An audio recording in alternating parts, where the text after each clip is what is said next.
Vou te trazer 2 casos aqui que o Brasil inteiro parou. 2 jogadores de futebol de primeira linha, culpados. Robinho e Daniel Alves. Os 2 se dizem inocentes, mas você não vê revolta. Coloquei no meu canal, na cena do crime, os 2.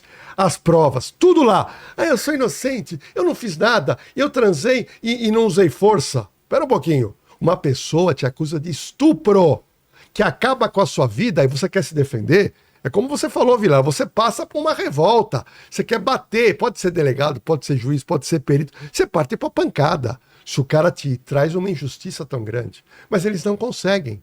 Porque a pessoa que cometeu o crime, ela instintivamente ela quer se defender. Não fui eu tenho prova, eu tenho... Você pega o caso da Mércia Nakashima.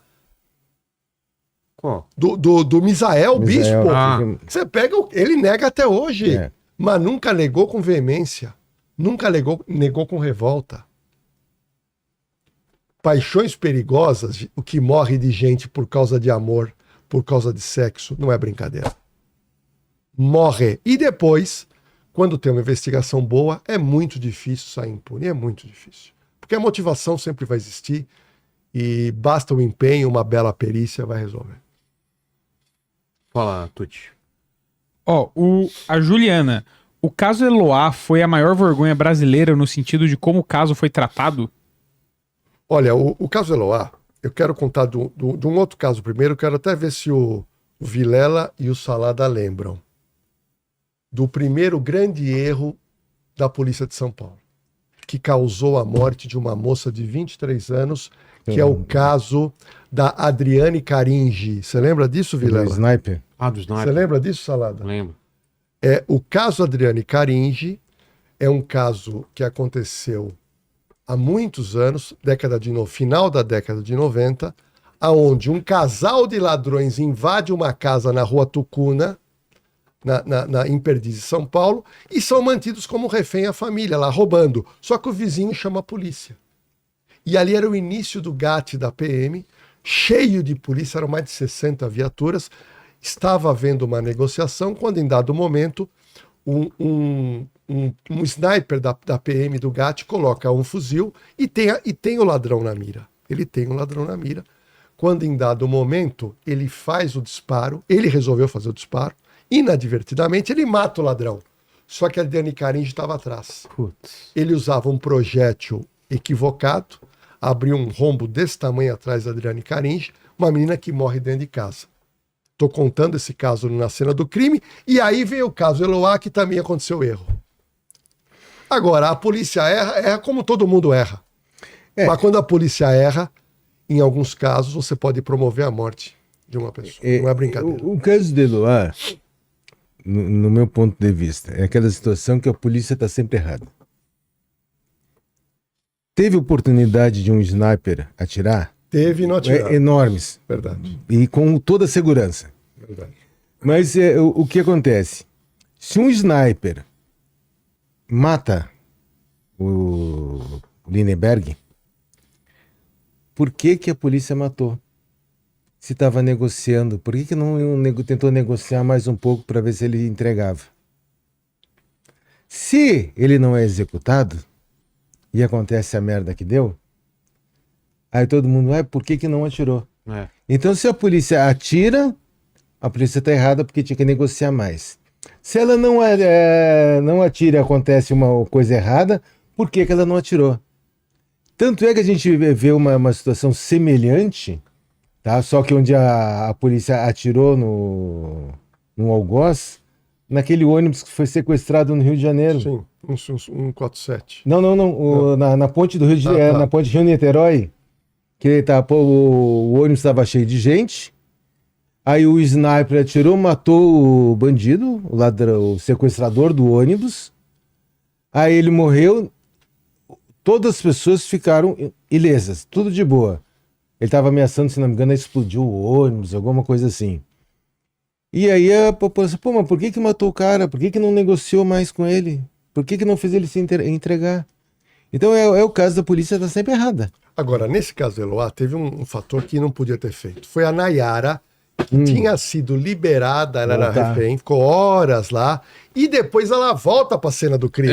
Então, isso absurdo. foi o grande. Agora- Ali foi o grande erro. Tanto é que o advogado da família de Eloá, que é um amigo meu que eu conheci de televisão, o doutor José Beraldo, deu uma entrevista para mim na cena do crime, vai entrar no ar, e ele está processando o Estado.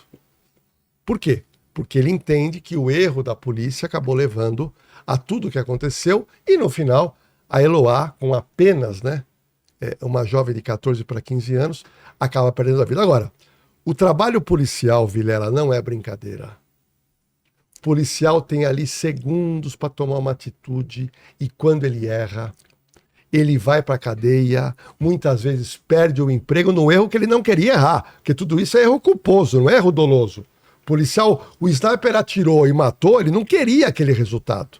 Então é realmente uma profissão dificílima, e volto a repetir, o policial sai de casa, ele pode morrer, mas ele pode perder o emprego e ir para a cadeia, num equívoco que ele cometa, como aconteceu recentemente aquele policial rodoviário federal, que joga um spray pimenta dentro da viatura e fecha, e o cara morreu. Esses caras estão presos, perderam tudo. Perderam o cargo, perderam carreira, perderam tudo.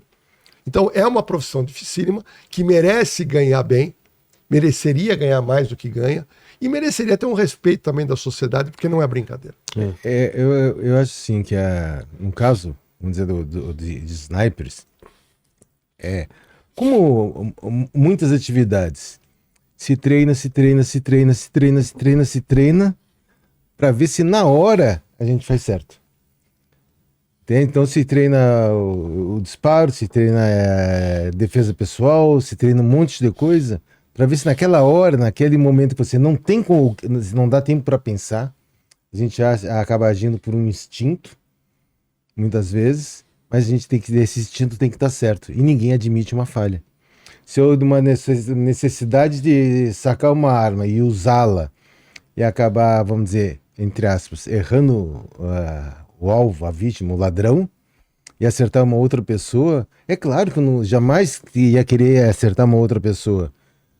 Mas foi uma falha, porque a pessoa que está na rua, ela não tem tempo de pegar, de fazer visada, de parar a posição. É aquele fração de segundo onde a gente vê o que está acontecendo e tem que tomar uma ação. E isso, muitas vezes, as pessoas acabam não entendendo. Nesse caso que você falou do sniper, tá? Onde estava se começando aqui a desenvolver no Brasil, em termos de qual é o tipo de arma mais adequado, o tipo de munição, o tipo de treinamento, um monte de coisa. Eu garanto que o policial tentou fazer o melhor possível, né? Por uma questão até de época, falta de aprimoramento em função da época, né? Eu acho que essa falha, esse erro que deu foi motivo de muito estudo, muita melhora, né? Mas infelizmente, na época foi uma tragédia. Não é brincadeira. Eu resolvi criar, Vilela, esse canal para contar. Eu conto as histórias com muito detalhes, né? E eu localizei uma das irmãs da Adriane Caringi. Não vou falar o nome dela, que são duas irmãs. Uma está nos Estados Unidos, uma está no Brasil. E eu consegui o telefone. Por quê? Porque eu participei de um podcast de um humorista famoso do Café com Bobagem, o Zé Américo. Sim. E no Zé Américo, eu conversando com ele, ele falou: Lordelo, faz lá na cena do crime o caso da Adriana Caringi. Eu falei: caramba, esse caso eu tinha esquecido. Vilela, ele vira pra mim, ele fala: eu fui namorado da Adriane Caringi. Eu falei: você, Zé? Ele falou: fui namorado. Mas quando morreu, você era namorada? Não, eu tinha terminado um tempo antes. Mas eu conheço toda a família e conheço a história. Tanto é que eu entrevisto o Zé Américo.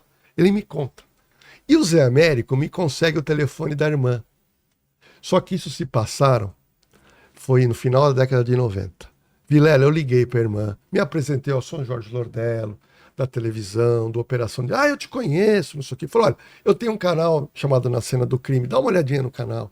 Eu vou contar a história da sua irmã, da Adriana Caringi. E ela quieta.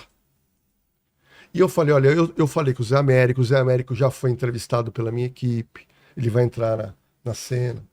E eu queria muito, porque eu fui lá e vi a casa tá intacta e tá para vender.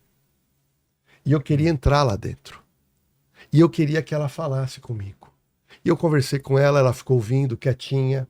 E no final ela falou: Lordelo, Eu não quero falar. Porque isso é muito doloroso pra gente. Eu não quero relembrar o que aconteceu com a minha irmã, porque ela estava lá. E essa irmã que eu conversei, Vilela, estava do lado do sniper, o Cabo Furlan. E o Cabo Furlan, ele apoiou o fuzil 762 em cima do carro da família. E ela estava lá.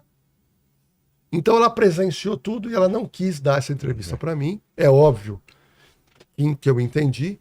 Eu falei para ela que também era uma maneira também da gente levantar o caso e cobrar da polícia sempre mais treinamento. Mas são casos que a gente faz, mas a dor fica na família. Sim. A dor fica, que você não esquece. Se você perde um ente querido, principalmente por causa da violência urbana, é um dos maiores absurdos. E outro detalhe, eu gosto muito de estatística, Vilela. No mundo inteiro, nós temos 8 bilhões de pessoas no mundo. 8 bi. No Brasil tem 200 milhões de pessoas. Então, olha a diferença. Brasil para 200 países que dão 8 bilhões. Nós temos no Brasil, não sei se o Salada sabe desse dado, 14% dos homicídios no mundo ocorrem no Brasil.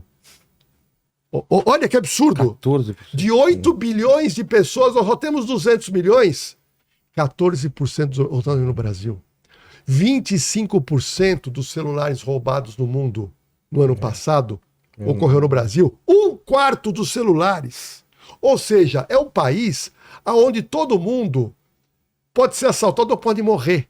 Só que a polícia, ela trata do caso, manda para o juiz e parte para o outro caso. Só que a dor fica lá atrás com a família, que teve uma filha estuprada, que teve uma filha morta, que teve um carro perdido que não tinha seguro e você tem que pagar 50 prestações e o cara fica com crise de ansiedade e acaba a vida dele. Então não é brincadeira. Quando a gente lida com crime, e eu lidei com vítima, você lida com uma pessoa que chega na delegacia que roubaram um carro chorando. Seu delegado, ó, me acha o meu carro. Eu tô com prestação. Esse carro, eu trabalho com esse carro. Ou uma pessoa que foi baleada, quase morreu. Não é brincadeira, Vilela. É o maior problema brasileiro que precisa ser encarado de frente. E agora, com os crimes digitais, Nossa. aonde, acredite se quiser, foi feito um levantamento recente, 40 milhões de brasileiros já perdeu dinheiro por causa disso. Então, quando a gente discute crime aqui, a gente aprofunda, ok. Só que a dor fica na família. Exemplo, a pessoa perto da minha casa tem um rapaz que tem uma loja de gamers, ele me viu na rua, Lordelo, me ajuda, invadiram 2 vezes a minha loja. Eu sou pai de família e sobrevivo com aquela loja. Então, essa dor, só quem sente é no plantão, onde a pessoa chega cabisbaixa, chorando, vítima de estupro que não quer falar, criança que foi abusada. Não é brincadeira. A dor que nós policiais sentimos no dia a dia e por isso que, infelizmente, muitos policiais estão doentes, estão com problema de ansiedade, estão com depressão, alguns usam drogas, porque a profissão não é brincadeira. Pois é. Ó, Marina Ribeiro. As mulheres continuam morrendo diariamente no Brasil. Como se proteger, já que só confiar na segurança pública não resolve? Tá aqui, ó. Um dos motivos que eu escrevi isso é o seguinte. Vilela, eu vou falar uma coisa muito séria pra você. Para você se relacionar com alguém, recado para as mulheres. Primeiro, seja uma pessoa resolvida interiormente. Uma mulher carente procura no relacionamento uma muleta. Uma mulher carente procura no relacionamento alguém que satisfaça a sua carência afetiva. E aí ela passa a aceitar pequenos abusos e esses abusos vão aumentando. Um homem violento, ele não mata a mulher do dia para a noite quando conhece. Isso é um processo lento que vai aumentando. O homem tem um processo de possessividade, de ciúme, aumentando. E a mulher vai aceitando e ela não larga por quê? Porque ela não está bem emocionalmente. Para você se dar bem no relacionamento, ambas as partes têm que estar saudáveis. Que isso é uma coisa que é importante. A violência doméstica, ela não começa de uma forma brutal. Ela começa no verbal, daqui a pouco Bateu a porta. bate uma porta, daqui a pouco joga um objeto, daqui a pouco dá um tapa, e assim vai aumentando. Pode acontecer alguma coisa estranha? Pode. Mas vai ser uma exceção que de repente houve alguma situação que o cara vai pegar e vai pegar a mulher no pescoço, vai fazer alguma coisa, vai matar sem nenhuma atitude agressiva antes. A agressão, ela vem aumentando, a agressão vem se manifestando. Agora, as pessoas acham assim, é porque ele estava com a cabeça quente, é porque ele estava assim, é porque ele teve problema no serviço. Então, é a mulher querendo justificar uma atitude errada para continuar um relacionamento doentio. Aí acaba dando essas cacas. Agora, naquele primeiro momento em que a pessoa vê que o namorado é um possessivo, o namorado não é que seja um ciumento, mas aquele ciumento descabido. É controlar o celular. Né? Ele vai dizer, olha, deixa eu ver teu celular, o que você tá mandando, a minha mulher tem a minha senha do meu celular, ela olha a hora que ele quiser, às vezes eu perco meu celular, nem sei onde é que tá em casa. Ela pegou, mandou uma mensagem, não tem problema. Agora, onde começou aquele controle exagerado, onde começou qualquer tipo de violência, a mulher tem que chega, não deixa evoluir daí.